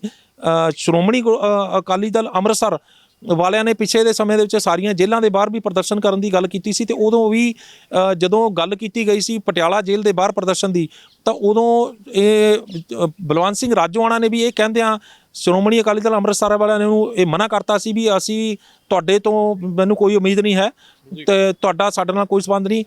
ਇਸ ਸੰਬੰਧ ਵਿੱਚ ਸ਼੍ਰੋਮਣੀ ਅਕਾਲੀ ਦਲ ਤੇ ਸ਼੍ਰੋਮਣੀ ਗੁਰਦੁਆਰਾ ਪ੍ਰਬੰਧਕ ਕਮੇਟੀ ਸਾਡੀ ਰਿਹਾਈ ਵਾਸਤੇ ਅੱਗੇ ਲੱਗੇ ਹੋਏ ਨੇ। ਪਰ ਇੱਥੇ ਗੱਲ ਇਹ ਆ ਜਾਂਦੀ ਹੈ ਕਿ ਜਦੋਂ ਕਿ ਇਹਨਾਂ ਦਾ ਏਜੰਡਾ ਹੈ ਕੀ ਹੈ। ਜੇ ਤਾਂ ਆਪਾਂ ਹਿਊਮੈਨਿਟੇਰੀਅਨ ਐਂਗਲ ਦੇਖੀਏ, ਮਨੁੱਖਤਾ ਦਾ ਪੱਖ ਦੇਖੀਏ, ਤਾਂ ਉਹ ਐ ਬਣਦਾ ਕਿ ਫਿਰ ਸਾਰੇ ਜਿੰਨੇ ਵੀ ਬੰਦੀ ਨੇ ਉਹਨਾਂ ਦੀ ਰਿਹਾਈ ਬਾਰੇ ਗੱਲ ਹੋਣੀ ਚਾਹੀਦੀ ਹੈ, ਚਾਹੇ ਮੁਸਲਮਾਨ ਨੇ, ਸਿੱਖ ਨੇ, ਹਿੰਦੂ ਨੇ, ਜਿੰਨੇ ਵੀ ਨੇ ਆਪਣੀਆਂ ਸਜ਼ਾਵਾਂ ਕੱਟ ਚੁੱਕੇ ਨੇ, ਫਿਰ ਉਹਨਾਂ ਦੀ ਗੱਲ ਹੋਵੇ। ਜੇ ਆਪਾਂ ਪੰਥ ਦੀ ਗੱਲ ਕਰ ਰਹੇ ਹਾਂ, ਸਿੱਖੀ ਦੀ ਗੱਲ ਹੋ ਰਹੀ ਹੈ, ਤਾਂ ਉਹਦੇ ਵਿੱਚ ਕਿਤੇ ਐ ਨਹੀਂ ਹੋਣਾ ਚਾਹੀਦਾ ਕਿ ਇਹਨਾਂ ਨਾਲ ਇਹ ਵੀ ਗੱਲ ਹੋਣੀ ਚਾਹੀਦੀ ਹੈ ਕਿ ਜਿਹੜੇ ਸਰੂਪ ਹੁਣ ਤੱਕ ਗਾਇਬ ਰਹੇ ਨੇ, ਜਿਹੜਾ ਬਰਗਾੜੀ ਮਾਮਲੇ ਦੇ ਵਿੱਚ ਜਿੱਥੇ ਬੇਅਦਬੀ ਹੋਈ ਸੀਗੀ, ਉਹ ਸਾਰੇ ਮਾਮਲੇ ਏਜੰਡੇ ਦੀ ਲਿਸਟ ਤੋਂ ਬਾਹਰ ਕਿਉਂ ਨੇ? ਕਿਉਂਕਿ ਪੰਥਕ ਮਾਮਲੇ ਤਾਂ ਇਹ ਪਹਿਲਾਂ ਬਣਦੇ ਨੇ। ਕਿਉਂਕਿ ਸਰਕਾਰ ਦੀ ਜੇ ਨਜ਼ਰਾਂ ਦੇ ਵਿੱਚ ਦੇਖੀਏ ਤਾਂ ਉਹ ਬੰਦੇ ਜਿਹੜੇ ਇਸ ਟਾਈਮ ਆਪਣੇ ਲਈ, ਪੰਜਾਬ ਦੇ ਲਈ ਬੰਦੀ ਸਿੱਖ ਹੋ ਸਕਦੇ ਨੇ, ਸੈਂਟਰ ਦੀ ਸਰਕਾਰ ਦੇ ਲਈ ਉਹ ਹਜੇ ਵੀ ਅੱਤਵਾਦੀ ਨੇ। ਉਹਨਾਂ ਨੇ ਲੋਕਾਂ ਦੇ ਕਤਲ ਕੀਤੇ ਨੇ, ਉਹਨਾਂ ਦੇ ਮਿਨਿਸਟਰਾਂ ਦੇ ਕਤਲ ਕੀਤੇ ਨੇ, ਤੇ ਉਹ ਸਜ਼ਾਵਾਂ ਉਸ ਹਿਸਾਬ ਨਾਲ ਭੁਗਤ ਰਹੇ ਨੇ। ਦੂਜੇ ਪਾਸੇ ਗੁਰੂ ਗ੍ਰੰਥ ਸਾਹਿਬ ਦੇ ਲਈ ਜਾਂ ਜਿਹੜੇ ਵੀ ਪੰਜਾਬ ਦੇ ਵਿੱਚ ਸਿੱਖ ਮਰੇ ਨੇ, ਜਿਹੜੇ ਨਿਰਦੋਸ਼ ਮਰੇ ਨੇ, ਉਹਨਾਂ ਦੇ ਲਈ ਸੈਂਟਰ ਦੀ ਸਰਕਾਰ ਪ੍ਰਤੀ ਵੀ ਉਵੇਂ ਹੀ ਹਮਦਰਦੀ ਹੋਏਗੀ। ਇਹ ਮੁੱਦੇ ਕਿਉਂ ਪਹਿਲਾਂ ਨਹੀਂ ਚੱਕੇ ਜਾ ਰਹੇ ਜੇ ਇਹ ਸਿਰਫ ਇੱਕ ਪੰਥਕ ਇਕੱਠ ਸੀਗਾ ਤਾਂ? ਦੇਖੋ, ਇਸ ਗੱਲ ਨੂੰ ਭੁੱਲੋ ਨਾ ਤੁਸੀਂ ਕਿ ਸ਼੍ਰੋਮਣੀ ਗੁਰਦੁਆਰਾ ਪ੍ਰਬੰਧਕ ਕਮੇਟੀ ਦਾ ਹੀ ਇੱਕ ਅੰਗ ਸ਼੍ਰੋਮਣੀ ਅਕਾਲੀ ਦਲ ਹੈ। ਸ਼੍ਰੋਮਣੀ ਅਕਾਲੀ ਦਲ ਸ਼੍ਰੋਮਣੀ ਗੁਰਦੁਆਰਾ ਪ੍ਰਬੰਧਕ ਕਮੇਟੀ ਦਾ ਰਾਜਨੀਤਿਕ ਵਿੰਗ ਹੈ ਤੇ ਇਸ ਨੇ ਹੀ ਜਿਹੜੀ ਅੱਗੇ ਚੀਜ਼ ਜਿਹੜੀ ਅੱਗੇ ਵਧਾ ਕੇ ਇਸ ਨੂੰ ਮੂਹਰੇ ਕਰਕੇ ਸ਼੍ਰੋਮਣੀ ਗੁਰਦੁਆਰਾ ਪ੍ਰਬੰਧਕ ਕਮੇਟੀ ਨੇ ਆਪਣੇ ਰਾਜਨੀਤਿਕ ਮਸਲੇ ਜਾਂ ਰਾਜਨੀਤਿਕ ਜਿਹੜੇ ਪ੍ਰੋਬਲਮ ਸੀਗੀਆਂ ਉਹ ਹੱਲ ਕਰਵਾਉਣੀਆਂ ਸੀਗੀਆਂ। ਇਹ ਵੱਖਰੀ ਗੱਲ ਹੈ ਕਿ ਸ਼੍ਰੋਮਣੀ ਅਕਾਲੀ ਦਲ ਜਿਹੜੀ ਆ ਉਹ ਸ਼੍ਰੋਮਣੀ ਗੁਰਦੁਆਰਾ ਪ੍ਰਬੰਧਕ ਕਮੇਟੀ ਦੇ ਉੱਤੇ ਹਾਵੀ ਹੋ ਕੇ ਅੱਜ ਕਾਬਜ਼ ਹੋ ਚੁੱਕੀ ਹੈ, ਇਹ ਗੱਲ ਵੱਖਰੀ ਹੈ। ਲੇਕਿਨ ਅਸਲ ਮੁੱਦਾ ਜਿਹੜਾ ਇਹ ਸੀਗਾ ਕਿ ਉਹ ਸ਼੍ਰੋਮਣੀ ਗੁਰਦੁਆਰਾ ਪ੍ਰਬੰਧਕ ਕਮੇਟੀ ਦਾ ਇੱਕ ਰਾਜਨੀਤਿਕ ਵਿੰਗ ਜਿਹੜਾ ਉਹ ਤਿਆਰ ਕੀਤਾ ਗਿਆ ਸੀਗਾ। ਅੱਜ ਉਸ ਦੇ ਅਧੀਨ ਹੈ ਸ਼੍ਰੋਮਣੀ ਗੁਰਦੁਆਰਾ ਪ੍ਰਬੰਧਕ ਕਮੇਟੀ। ਇਹ ਦੁੱਖ ਦੀ ਗੱਲ ਹੈਗੀ ਆ, ਪਰ ਕੁੱਲ ਮਿਲਾ ਕੇ ਅਗਰ ਦੇਖਿਆ ਜਾਵੇ ਤਾਂ ਜਿਹੜੇ ਮਸਲੇ ਸ਼੍ਰੋਮਣੀ ਗੁਰਦੁਆਰਾ ਪ੍ਰਬੰਧਕ ਕਮੇਟੀ ਨੇ ਰਾਜਨੀਤਿਕ ਤੌਰ ਦੇ ਉੱਤੇ ਹੱਲ ਕਰਵਾਉਣੇ ਸੀ, ਉਹ ਅੱਜ ਇਸ ਕਰਕੇ ਨਹੀਂ ਹੱਲ ਹੋ ਰਹੇ ਕਿਉਂਕਿ ਉਹ ਸ਼੍ਰੋਮਣੀ ਗੁਰਦੁਆਰਾ ਪ੍ਰਬੰਧਕ ਕਮੇਟੀ ਜਿਹੜੀ ਆਪਣੀ ਰਾਜਨੀਤਿਕ ਵਿੰਗ ਦੇ ਅਧੀਨ ਹੋ ਗਈ ਹੈ। ਤੇ ਜਿੱਥੋਂ ਤੱਕ ਰਹਿ ਗਈ ਜਿਹੜੀ ਬੇਦਬੀ ਤੇ ਗੋਲੀकांड ਮਸਲਿਆਂ ਦੀ ਗੱਲ, ਉਹ ਉਸੇ ਦੇ ਸ਼੍ਰੋਮਣੀ ਗੁਰਦੁਆਰਾ ਪ੍ਰਬੰਧਕ ਕਮੇਟੀ ਇਸ ਮਾਮਲੇ ਨੂੰ ਤਾਂ ਨਹੀਂ ਅੱਗੇ ਲੈ ਕੇ ਕਾਫੀ ਜਿਹੜੀ ਇਸ ਨੂੰ ਇਸ ਮੁੱਖ ਮੁੱਦਾ ਬਣਾ ਰਹੀ ਕਿਉਂਕਿ ਇਹ ਜੇਕਰ ਇਸ ਮਸਲੇ ਨੂੰ ਲੈ ਕੇ ਜਾਂਚ ਅੱਗੇ ਵੱਧਦੀ ਹੈ ਜਾਂ ਕੁਝ ਵੀ ਹੁੰਦਾ ਹੈਗਾ ਤਾਂ ਉਹ ਕਿਤੇ ਨਾ ਕਿਤੇ ਜਿਹੜਾ ਉਹ ਜਾ ਕੇ ਜਾਂਚ ਦਾ ਦਾਇਰਾ ਜਿਹੜਾ ਉਹ ਵੱਡੇ ਘਰਾਣਿਆਂ ਤੱਕ ਪਹੁੰਚ ਜਾਏਗਾ ਜਿਨ੍ਹਾਂ ਦਾ ਸੰਬੰਧ ਸ਼੍ਰੋਮਣੀ ਗੁਰਦੁਆਰਾ ਪ੍ਰਬੰਧਕ ਕਮੇਟੀ ਦੇ ਉੱਤੇ ਕਾਬਜ਼ ਹੋਣ ਦਾ ਜਿਹੜਾ ਉਹ ਦੱਸਿਆ ਜਾਂਦਾ। ਤੇ ਪਰ ਇਸ ਮਸਲੇ ਨੂੰ ਲੈ ਕੇ ਭਗਵੰਤ ਮਾਨ ਸਰਕਾਰ ਜਿਹੜੀ ਉਹ ਬੜੀ ਗੰਭੀਰ ਹੈਗੀ ਹੈ। ਅੱਜ ਵਕੀਲਾਂ ਦਾ ਇੱਕ ਪੈਨਲ ਜਿਹੜਾ ਜਾ ਕੇ ਉੱਥੇ ਬਰਗਾੜੀ ਉੱਥੇ ਜਾ ਕੇ ਜਿੱਥੇ ਧਰਨਾ ਲੱਗਿਆ ਹੋਇਆ ਇਹਦੇ ਵਾਸਤੇ ਬੇਦਬੀ ਮੁੱਦੇ ਨੂੰ ਹੱਲ ਕਰਾਉਣ ਲਈ, ਉੱਥੇ ਜਾ ਕੇ 1 ਮਹੀਨਾ ਬੀਤ ਚੁੱਕਿਆ। ਉੱਥੇ ਜਾ ਕੇ ਉਹਨਾਂ ਨੇ ਜਾਣਕਾਰੀ ਦਿੱਤੀ ਹੈ ਵੀ ਅਸੀਂ 1 ਮਹੀਨੇ ਦੇ ਵਿੱਚ ਕੀ ਕੀਤਾ ਹੈਗਾ। ਤੇ ਇਸ ਮਸਲੇ ਨੂੰ ਲੈ ਕੇ ਉਹਨਾਂ ਨੇ ਉੱਥੇ ਉਹਨਾਂ ਨੂੰ ਤਸੱਲੀ ਪ੍ਰਗਟਾਈ ਹੈ। ਉੱਥੇ ਜਿਹੜੇ ਭਾਈ ਕ੍ਰਿਸ਼ਨ ਭਗਵਾਨ ਜਿਹੜੇ ਸੀਗੇ ਉਹਨਾਂ ਦੇ ਪੁੱਤਰ ਨੇ ਉਹਨਾਂ ਦੀ ਤਸੱਲੀ ਪ੍ਰਗਟਾਈ ਹੈ। ਭਾਵੇਂ ਕਿ ਗੁਰਜੀਤ ਸਿੰਘ ਔਜਲਾ ਦੇ ਜਿਹੜੇ ਪਿਤਾ ਨੇ ਉਹਨਾਂ ਨੇ ਇਸ ਨਾਲ ਸਹਿਮਤੀ ਨਹੀਂ ਪ੍ਰਗਟਾਈ। ਉਹ ਕਹਿੰਦੇ ਮੈਨੂੰ ਕਿਸੇ ਵੀ ਸਰਕਾਰ ਤੋਂ ਕੋਈ ਆਸ ਨਹੀਂ ਹੈਗੀ, ਸਾਰੀਆਂ ਹੀ ਸਰਕਾਰਾਂ ਜਿਹੜੀਆਂ ਨੇ ਉਹ ਲੋਲੀਪੌਪ ਦੇਣ ਵਾਲੀਆਂ ਨੇ ਕਿਉਂਕਿ ਜਿਹੜੇ ਕੁਲਤਾਰ ਸਿੰਘ ਸੰਧਵਾਂ ਦੇ ਉੱਤੇ ਉਹਨਾਂ ਨੇ ਦੋਸ਼ ਲਾਇਆ ਕਿ ਮੇਰੇ ਜਦੋਂ ਸੱਤਾ ਵਿੱਚ ਨਹੀਂ ਸੀਗੇ ਉਦੋਂ ਇਹ ਮੇਰੇ ਕੋਲੇ ਆਏ ਸੀ ਤੇ ਪੈਰਾਂ ਦੀ ਮਿੱਟੀ ਚੁੱਕ ਕੇ ਮੱਥੇ ਨੂੰ ਲਾ ਕੇ ਉਹਨਾਂ ਨੇ ਕਿਹਾ ਸੀਗਾ ਕਿ ਇੱਕ ਵਾਰੀ ਸਾਡੀ ਸਰਕਾਰ ਬਣ ਲੈਂਦੇ ਉਸ ਤੋਂ ਬਾਅਦ ਦੇਖੋ ਅਸੀਂ ਇਨਸਾਫ ਅਸੀਂ ਦਵਾਵਾਂਗੇ। ਇਹਦੇ ਨਾਲ ਹੀ ਉਹਨਾਂ ਦੇ ਦੋਸ਼ ਲਾਏ ਨੇ ਆਪਣਾ ਜਿਹੜੇ ਚੀਮਾ ਹੈਗੇ ਨੇ ਇਹਨਾਂ ਦੇ ਤੇ ਉਹ ਜਿਹੜੇ ਵਿੱਤ ਮੰਤਰੀ ਉਹਨਾਂ ਦੇ ਉੱਤੇ ਵੀ ਇਹਨਾਂ ਨੇ ਦੋਸ਼ ਲਾਏ ਨੇ ਕਿ ਉਹ ਜਦੋਂ ਸੱਤਾ ਨਹੀਂ ਸੀਗੀ ਉਦੋਂ 7 ਐਮਐਲਏ ਲੈ ਕੇ ਮੇਰੇ ਘਰੇ ਆਏ ਸੀ ਤੇ ਮੈਨੂੰ ਆ ਕੇ ਇਹਨਾਂ ਨੇ ਤਸੱਲੀ ਦਿੱਤੀ ਸੀ ਵੀ ਅਸੀਂ ਜਿਹੜੇ ਆ ਤੁਹਾਡਾ ਮਸਲਾ ਜਿਹੜਾ ਉਹ ਚੱਕਾਂਗੇ। ਪਰ ਅੱਜ ਇਹ ਸਾਰੇ ਜਣੇ ਸਾਡਾ ਫੋਨ ਚੱਕਣੋਂ ਵੀ ਹਟ ਗਏ। ਤੇ ਇਹੀ ਚੀਜ਼ ਮੈਂ ਵੀ ਕਹਿ ਰਿਹਾ ਕਿ ਜਿਹੜੀ ਚੀਜ਼ ਇਹ ਸਾਰੇ ਮਸਲੇ ਜਿਹੜੇ ਨੇ ਉਹ ਸੱਤਾ ਹਾਸਲ ਕਰਨ ਲਈ ਜਿਹੜਾ ਸਾਰਾ ਕੁਝ ਕੀਤਾ ਜਾਂਦਾ ਤੇ ਬਾਅਦ ਵਿੱਚ ਜਦੋਂ ਸੱਤਾ ਹੱਥ 'ਚ ਆ ਜਾਂਦੀ ਹੈ ਤੇ ਉਦੋਂ ਪਤਾ ਲੱਗਦਾ ਵੀ ਕਿਸ ਤਰੀਕੇ ਨਾਲ ਹੱਲ ਹੋਣੇ ਨੇ, ਕਿੱਦਾਂ ਦੀਆਂ ਇਹਦੇ 'ਚ ਔਕੜਾਂ ਆਉਣੀਆਂ ਨੇ ਤੇ ਫਿਰ ਉਹ ਚੀਜ਼ਾਂ ਜਿਹੜੀਆਂ ਨੇ ਉਹ ਕਿਤੇ ਨਾ ਕਿਤੇ ਪਿੱਛੇ ਛੁੱਟ ਜਾਂਦੀਆਂ ਨੇ। ਪਰ ਇਸ ਲਈ ਜਿਹੜੀ ਚੰਗੀ ਗੱਲ ਇਹ ਹੋ ਰਹੀ ਹੈ ਕਿ ਭਗਵੰਤ ਮਾਨ ਹੋਣਾ ਨੇ ਜਿਹੜੇ ਵਕੀਲਾਂ ਦਾ ਪੈਨਲ ਨਿਯੁਕਤ ਕੀਤਾ ਉਹ ਜਾ ਕੇ ਉੱਥੇ ਜਾ ਕੇ ਜਿਹੜੇ ਧਰਨਾਕਾਰੀ ਨੇ ਬੇਦਬੀ ਕਾਂਡ ਨੂੰ ਲੈ ਕੇ ਜਿਹੜਾ ਧਰਨਾ ਲੱਗਿਆ ਹੋਇਆ ਉਹਨਾਂ ਨੂੰ ਜਾ ਕੇ ਤਸੱਲੀ ਦੇ ਰਹੇ ਨੇ ਵੀ ਮਹੀਨੇ ਬਾਅਦ ਅਸੀਂ ਤੁਹਾਨੂੰ ਆਹ ਰਿਪੋਰਟ ਦੇ ਰਹੇ ਹਾਂ ਵੀ ਆਹ ਕੁਛ ਹੋਇਆ। ਤੇ ਉਹਦੇ ਲਈ ਭਾਈ ਕ੍ਰਿਸ਼ਨ ਭਗਵਾਨ ਦਾ ਜਿਹੜਾ ਬੇਟਾ ਹੈਗਾ ਉਹਨੇ ਤਸੱਲੀ ਪ੍ਰਗਟਾਈ ਹੈ ਵੀ ਪਹਿਲੀ ਵਾਰ ਹੋਇਆ ਕਿ ਸਰਕਾਰ ਵੱਲੋਂ ਕੋਈ ਨੁਮਾਇੰਦੇ ਆ ਕੇ ਸਾਨੂੰ ਇਹ ਦੱਸ ਰਹੇ ਨੇ, ਵਕੀਲ ਦੱਸ ਰਹੇ ਨੇ ਵੀ ਆਹ ਕੁਝ ਹੋ ਰਿਹਾ ਤੇ ਸਾਨੂੰ ਉਮੀਦ ਹੈ ਵੀ ਆਉਣ ਵਾਲੇ ਸਮੇਂ ਦੇ ਵਿੱਚ ਇਸ ਮਸਲਾ ਹੱਲ ਹੋ ਸਕਦਾ। ਪਰ ਦੂਜੇ ਪਾਸੇ ਮੁੱਖ ਮੁੱਦਾ ਇਸ ਕਰਕੇ ਨਹੀਂ ਬਣ ਰਿਹਾ ਕਿਉਂਕਿ ਕਿਤੇ ਨਾ ਕਿਤੇ ਜਿਹੜੀਆਂ ਜਾਂਚ ਦਾ ਘੇਰਾ ਜਿਹੜਾ ਉਹ ਆਪਣਿਆਂ ਵਾਲੀ ਵੱਧ ਜਾਏਗਾ, ਇਸ ਕਰਕੇ ਮੁੱਖ ਮੁੱਦਾ ਨਹੀਂ ਬਣ ਰਿਹਾ। ਬੰਦੀ ਸਿੱਖਾਂ ਦੀ ਰਿਹਾਈ ਇਸ ਕਰਕੇ ਰੌਲਾ ਪੈ ਰਿਹਾ ਕਿਉਂਕਿ ਇਸ ਮੁੱਦੇ ਨੂੰ ਲੈ ਕੇ ਅੱਗੇ ਰਾਜਨੀਤੀ ਹੋਣੀ ਹੈ ਤੇ ਇਸ ਮੁੱਦੇ ਨੂੰ ਮੁੱਦਾ ਬਣਾ ਕੇ ਸਿੱਖਾਂ ਦੀਆਂ ਭਾਵਨਾਵਾਂ ਨੂੰ ਕੈਸ਼ ਕਰਨ ਦੀ ਜਿਹੜੀ ਆ ਉਹ ਗੱਲ ਕੀਤੀ ਜਾਏਗੀ, ਚਾਹੇ ਉਹ ਕਿਸੇ ਵੀ ਧਿਰ ਦੇ ਜਿਹੜੇ ਲੋਕ ਹੋਣ। ਇਹ ਇੱਕ ਆਪਣੇ ਆਪ ਦੇ ਵਿੱਚ ਵੱਡੀ ਜਿਹੜੀ ਹੈ ਗੱਲ ਤਾਂ ਮੰਨੀ ਜਾ ਰਹੀ ਹੈ। ਇਸੇ ਨੂੰ ਕਰਕੇ ਜਿਹੜੇ ਸਾਰਾ ਪੰਥਕ ਇਕੱਠ ਤੇ ਆਉਣ ਵਾਲੇ ਸ਼੍ਰੋਮਣੀ ਸਮੇਂ ਦੇ ਵਿੱਚ ਸ਼੍ਰੋਮਣੀ ਗੁਰਦੁਆਰਾ ਪ੍ਰਬੰਧਕ ਕਮੇਟੀ ਦੀਆਂ ਚੋਣਾਂ ਵੀ ਹੋਣੀਆਂ ਨੇ ਤੇ ਉਸ ਮਸਲੇ ਨੂੰ ਲੈ ਕੇ ਜਦੋਂ ਇਹਨਾਂ ਨੇ ਵੋਟਾਂ ਮੰਗਣ ਜਾਣਾ ਤੇ ਸਾਰਿਆਂ ਨੂੰ ਇਹ ਸਵਾਲ ਕੀਤਾ ਜਾਣਾ ਵੀ ਤੁਸੀਂ ਬੰਦੀ ਸਿੱਖਾਂ ਦੀ ਰਿਹਾਈ ਵਾਸਤੇ ਕੀ ਕੀਤਾ, ਤੁਸੀਂ ਸਿੱਖ ਮਸਲਿਆਂ ਨੂੰ ਲੈ ਕੇ ਕੀ ਕੀਤਾ। ਇਹ ਸਵਾਲਾਂ ਦੇ ਜਵਾਬ ਉਦੋਂ ਫਿਰ ਦਿੱਤੇ ਜਾ ਸਕਣ ਵੀ ਅਸੀਂ ਆਹ ਕੁਝ ਕੀਤਾ ਤੇ ਉਹਦੇ ਲਈ ਇਹ ਸਾਰੀ ਜਿਹੜੀ ਹੈ ਕਵਾਇਤ ਜਿਹੜੀ ਹੈ ਚੱਲ ਰਹੀ ਹੈਗੀ ਜੀ। ਇਹਦੇ ਨਾਲ ਹੀ ਨਾਲ ਹੁਣ ਆਪਾਂ ਦੇਖਦੇ ਹਾਂ ਕਿ ਜਿਵੇਂ ਜੇ ਪੰਥਕ ਇਕੱਠ ਹੋਣ ਹੀ ਲੱਗੇ ਨੇ ਤਾਂ ਆਪਾਂ ਸੋਚਦੇ ਹੋ ਕਿ ਆਉਣ ਵਾਲੇ ਸਮੇਂ ਦੇ ਵਿੱਚ ਜਿਹੜਾ ਬਰਗਾੜੀ 'ਚ ਮੋਰਚਾ ਲੱਗਿਆ ਉੱਥੇ ਵੀ ਸੁਖਬੀਰ ਸਿੰਘ ਬਾਦਲ ਹੋਣੀ ਪਹੁੰਚਣਗੇ ਜਾਂ ਉੱਥੇ ਵੀ ਜਿਹੜੇ ਨਾਲ ਅਕਾਲੀ ਦਲ ਅੰਮ੍ਰਿਤਸਰ ਵਾਲੇ ਨੇ ਉਹ ਵੀ ਜਾ ਕੇ ਉੱਥੇ ਰਹਿਨੁਮਾਈ ਕਰਨਗੇ। ਤੁਸੀਂ ਸ਼੍ਰੋਮਣੀ ਜਿਹੜਾ ਉੱਥੇ ਧਰਨਾ ਲੱਗਾ ਹੋਇਆ ਉੱਥੇ ਤੁਸੀਂ ਪਿੱਛੇ ਲੱਗੇ ਹੋਏ ਪੋਸਟਰ ਜੇ ਤੁਸੀਂ ਦੇਖ ਲਵੋ, ਬੈਨਰ ਦੇਖ ਲਵੋ ਤਾਂ ਉਹਨਾਂ ਦੇ ਤਾਂ ਪੁੱਠਾ ਬੋਲ ਰਹੇ ਨੇ, ਉਹਦਾ ਸਿੱਧੇ ਲਿਖ ਕੇ ਲਾਇਆ ਹੋਇਆ ਉਹਨਾਂ ਨੇ ਉਹਨਾਂ ਦੇ ਖਿਲਾਫ। ਉਹ ਉੱਥੇ ਪਹੁੰਚਦੇ ਨੇ ਹੁਣ ਨਵਜੋਤ ਸਿੰਘ ਸਿੱਧੂ ਹੁਣ ਉੱਥੇ ਗਏ ਨੇ, ਉਹਨਾਂ ਦੇ ਕਾਂਗਰਸ ਦੇ ਵਿਰੁੱਧ ਲਿਖ ਕੇ ਲਾਇਆ ਪਿਆ ਜਦ ਕਿ ਉਹ ਕਾਂਗਰਸ ਸਰਕਾਰ ਦੇ ਵਿੱਚ ਸੀਗੇ ਉਸ ਟਾਈਮ। ਤੇ ਇਸੇ ਤਰ੍ਹਾਂ ਜੇਕਰ ਉਹ ਉੱਥੇ ਪਹੁੰਚਦੇ ਨੇ ਤਾਂ ਫਿਰ ਉਹ ਮੈਨੂੰ ਨਹੀਂ ਲੱਗਦਾ ਕਿ ਉਹਨਾਂ ਦਾ ਸਵਾਗਤ ਕੀਤਾ ਜਾਏਗਾ ਜਾਂ ਉਹਨਾਂ ਨੂੰ ਉੱਥੇ ਬੈਠਣ ਵੀ ਦਿੱਤਾ ਜਾਏਗਾ। ਉਹ ਤਾਂ ਬਹੁਤ ਅਗੇਂਸਟ ਨੇ ਕਿਉਂਕਿ ਉਹਨਾਂ ਦੇ ਰਾਜ ਦੇ ਵਿੱਚ ਹੀ ਸਾਰਾ ਕੁਝ ਇਹ ਹੋਇਆ ਹੈਗਾ ਤੇ ਮੈਨੂੰ ਇਹ ਵੀ ਨਹੀਂ ਲੱਗਦਾ ਕਿ ਉਹ ਜਾਣਗੇ ਵੀ ਉੱਥੇ ਕਿਉਂਕਿ ਇਹ ਸਾਰੀਆਂ ਚੀਜ਼ਾਂ ਕੰਟਰੋਵਰਸ਼ਲ ਹੋ ਜਾਣੀਆਂ ਤੇ ਕੰਟਰੋਵਰਸੀ ਜਿਹੜੀ ਹੈ ਉਸ ਤੋਂ ਇਹ ਬਚਣਗੇ ਫਿਲਹਾਲ ਕਿਉਂਕਿ ਮੁੱਦੇ ਫਿਲਹਾਲ ਇਹ ਠੰਡੇ ਨੇ ਤੇ ਜੇਕਰ ਉੱਥੇ ਜਾਂਦੇ ਨੇ ਤੇ ਇਹਨਾਂ ਨੂੰ ਲੈ ਕੇ ਹੀ ਮੁੱਦਾ ਜਿਹੜਾ ਦੁਬਾਰਾ ਭੱਖ ਸਕਦਾ ਤੇ ਉਹ ਇਸ ਕਰਕੇ ਮੈਨੂੰ ਲੱਗਦਾ ਕਿ ਉਹ ਅਵੋਇਡ ਹੀ ਕਰਨਗੇ। ਹਾਂ, ਮੈਂ ਮੈਮਰੀ ਮਾੜੀ ਜਿਹੀ ਰਿਫਰੈਸ਼ ਕਰ ਦਿੰਦਾ। ਪਿਛਲੀ ਵਾਰੀ ਜਦੋਂ ਇਹ ਗਏ ਸੀਗੇ 2016-17 ਦੀਆਂ ਚੋਣਾਂ ਦੇ ਲਾਗੇ ਉਦੋਂ ਭਗਵੰਤ ਮਾਨ ਉਹਨਾਂ ਨੇ ਦੱਸਿਆ ਸੀਗਾ ਕਿ ਇਹ ਜੀ ਕੋਈ ਦੀਵਾਰ ਤੋੜ ਕੇ ਫੇਰ ਉੱਥੋਂ ਨਿਕਲੇ ਨੇ ਤੇ ਉਹਨਾਂ ਨੇ ਬੜਾ ਅੱਗੇ ਆਵਾ ਤਵਾ ਬੋਲਿਆ ਸੀਗਾ। ਉਹ ਆਪਾਂ ਹਜੇ ਫਿਲਹਾਲ ਨਹੀਂ ਗੱਲ ਕਰਾਂਗੇ ਪਰ ਉਦੋਂ ਇਹੋ ਜਿਹੀਆਂ ਗੱਲਾਂ ਵੀ ਹੁੰਦੀਆਂ ਆਈਆਂ ਨੇ। ਹੁਣ ਦੇਖਦੇ ਆ ਵੀ ਇਹ ਜੇਕਰ ਤਾਂ ਪੰਥਕ ਮਸਲਾ ਫਿਰ ਅਸਲੀ ਜਿਹੜੇ ਪੰਥਕ ਮਸਲੇ ਨੇ ਉਹਨਾਂ ਨੂੰ ਵੀ ਨਾਲ ਲੈ ਕੇ ਚੱਲੀਏ। ਬੰਦੀ ਸਿੱਖ ਨੇ ਜਿਹੜੇ ਆਪਣੇ ਚਾਹੇ ਉਹ ਸਿੱਖ ਹੈ, ਮੁਸਲਮਾਨ ਹੈ, ਹਿੰਦੂ ਹੈ, ਕੋਈ ਵੀ ਹੈ, ਜੇਕਰ ਆਪਣੀ ਉਹ ਸਜ਼ਾ ਪੂਰੀ ਕਰ ਚੁੱਕਾ ਹੈ ਤਾਂ ਉਹਨਾਂ ਨੂੰ ਬਾਹਰ ਆਉਣ ਦਾ ਹੱਕ ਹੈ। ਜਿਹੜਾ ਸੰਵਿਧਾਨ ਹੈ ਇੰਡੀਆ ਦਾ ਉਹ ਦਿੰਦਾ ਤੇ ਉਸੇ ਮੁਤਾਬਿਕ ਉਹਨਾਂ ਨੂੰ ਸਜ਼ਾ ਮਿਲਣੀ ਚਾਹੀਦੀ ਹੈ, ਨਾ ਉਦੋਂ ਵੱਧ ਮਿਲਣੀ ਚਾਹੀਦੀ ਹੈ ਨਾ ਉਦੋਂ ਘੱਟ ਮਿਲਣੀ ਚਾਹੀਦੀ ਹੈ। ਗੱਲ ਕਰ ਲਾਂਗੇ ਪਟਿਆਲੇ ਦੇ ਮਹਾਰਾਜੇ ਦੀ। ਇਹ ਮੈਂ ਗੱਲ ਤਾਂ ਚੱਕੀ ਹੈ ਕਿਉਂਕਿ ਹੁਣ ਉਹ ਨਾ ਤਾਂ ਸੀਐਮ ਰਹੇ ਨੇ, ਨਾ ਐਮਐਲਏ ਰਹੇ ਨੇ, ਨਾ ਕਾਂਗਰਸੀ ਰਹੇ ਨੇ। ਪੰਜਾਬ ਲੋਕ ਕਾਂਗਰਸ ਉਹਨਾਂ ਨੇ ਇੱਕ ਪਾਰਟੀ ਚਲਾਈ ਸੀਗੀ, ਉਹਦੇ ਵਿੱਚੋਂ ਜਦੋਂ ਟਿਕਟਾਂ ਵੰਡੀਆਂ ਅੱਧੇ ਕਿਨੇ ਟਿਕਟਾਂ ਲੈ ਲਈਆਂ ਪਰ ਕਹਿੰਦੇ ਅਸੀਂ ਕਮਲ ਦੇ ਫੁੱਲ ਦੇ ਉੱਤੇ ਲੜਨਾ।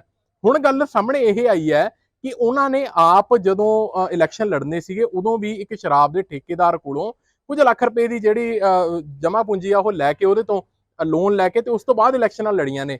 ਇਹ ਮਾਮਲਾ ਉਹਨਾਂ ਦਾ ਆਪਣਾ ਹੋ ਸਕਦਾ ਪਰ ਇਹਦੇ ਨਾਲ ਹੁਣ ਕਿਵੇਂ ਦੇਖਿਆ ਜਾਵੇ ਕਿ ਇਹ ਖਬਰ ਨਿਕਲ ਕੇ ਆ ਕਿਉਂ ਰਹੀ ਹੈ ਕਿਉਂਕਿ ਲੱਗਦਾ ਇਹਨਾਂ ਨੇ ਕਰਪਸ਼ਨ ਦੇ ਚਾਰਜ ਇੱਕ ਪਾਸੇ ਰਹੇ ਨੇ ਕਿ ਇਹਨਾਂ ਨੇ ਸਿਟੀ ਸੈਂਟਰ ਘੁਟਾਲਾ ਕਰਤਾ ਜੀ, ਇਹਨਾਂ ਨੂੰ ਲੁਧਿਆਣੇ ਆਇਆ ਕਰਤਾ ਜੀ, ਉਹ ਕਰਤਾ ਜੀ, ਇੰਨਾ ਟਾਈਮ ਕੰਮ ਨਹੀਂ ਕਰਿਆ ਜੀ। ਸਿਸਮਾਂ ਦੇ ਵਿੱਚ ਮਹਿਲ ਹੈ ਜਿਹੜਾ ਉਹ ਵੀ ਬਣ ਗਿਆ ਨਵਾਂ ਤੇ ਇਧਰੋਂ 25 ਲੱਖ ਰੁਪਇਆ ਫੜਨਾ ਵੀ ਪਿਆ। ਇਹਨੂੰ ਕਿਵੇਂ ਦੇਖਿਆ ਜਾਵੇ?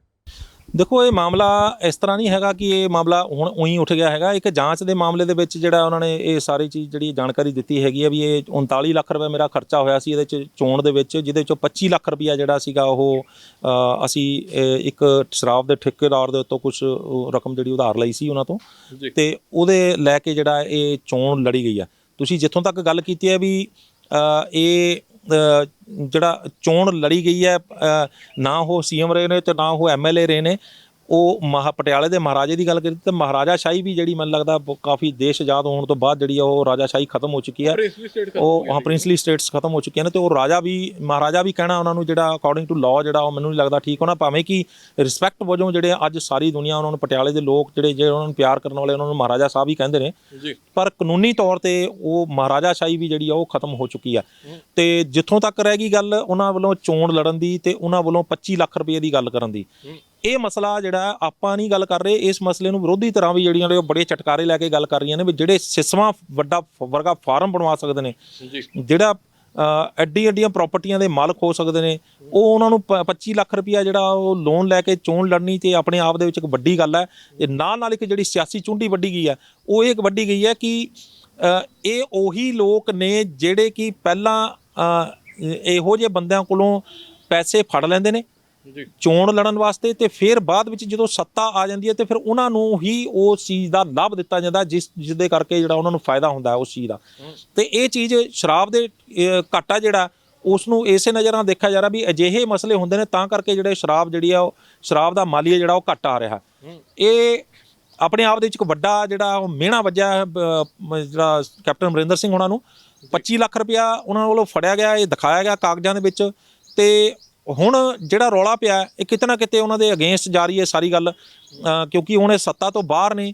ਪਰ ਜਿੱਥੇ ਤੱਕ ਮੈਂ ਇਹ ਸੁਣਿਆ ਹੈਗਾ ਕਿ ਕੈਪਟਨ ਅਮਰਿੰਦਰ ਸਿੰਘ ਦਾ ਪਰਿਵਾਰ ਜਿਹੜਾ ਉਹ ਭਾਵੇਂ ਸੱਤਾ ਤੋਂ ਬਾਹਰ ਵੀ ਰਹਿੰਦਾ ਹੈਗਾ, ਪਰ ਉਹਨਾਂ ਕੋਲ ਫਿਰ ਵੀ ਇੰਨੀ ਕੁ ਪਾਵਰ ਰਹਿੰਦੀ ਹੈ ਕਿ ਜਿਹੜੀ ਉਹ ਕਿਤੇ ਨਾ ਕਿਤੇ ਜਿਹੜਾ ਉਹ ਰਾਜਨੀਤੀ ਦੇ ਵਿੱਚ ਆਪਣਾ ਦਬਦਬਾ ਰੱਖਦੇ ਨੇ।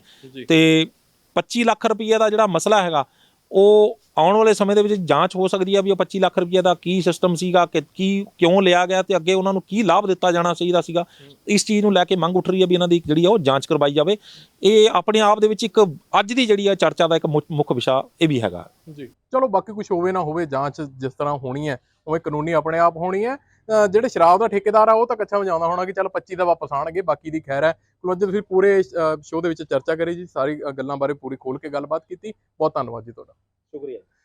ਸੋ ਦੋਸਤੋ ਇਹ ਸੀ ਸਾਡਾ ਅੱਜ ਦਾ ਸ਼ੋਅ ਜੀ। ਕਿਵੇਂ ਲੱਗਿਆ ਤੁਹਾਨੂੰ ਤੁਸੀਂ ਕਮੈਂਟ ਸੈਕਸ਼ਨ ਦੇ ਵਿੱਚ ਜ਼ਰੂਰ ਦੱਸਿਓ, ਲਾਈਕ ਕਰ ਦਿਓ, ਅੱਗੇ ਸ਼ੇਅਰ ਕਰ ਦਿਓ ਜੇ ਵਧੀਆ ਲੱਗੀ ਹੋਈ ਵੀਡੀਓ, ਤੇ ਸਬਸਕ੍ਰਾਈਬ ਕਰ ਲਿਓ ਚੈਨਲ ਜੀ ਆਵਾਜ਼ ਪੰਜਾਬ। ਕੱਲ ਫੇਰ ਮਿਲਾਂਗੇ ਪੰਜਾਬ ਦੇ ਭਖਦੇ ਮਸਲਿਆਂ ਦੇ ਨਾਲ, ਉਦੋਂ ਤੱਕ ਲਈ ਸਾਨੂੰ ਦਿਓ ਇਜਾਜ਼ਤ। ਬਹੁਤ ਧੰਨਵਾਦ।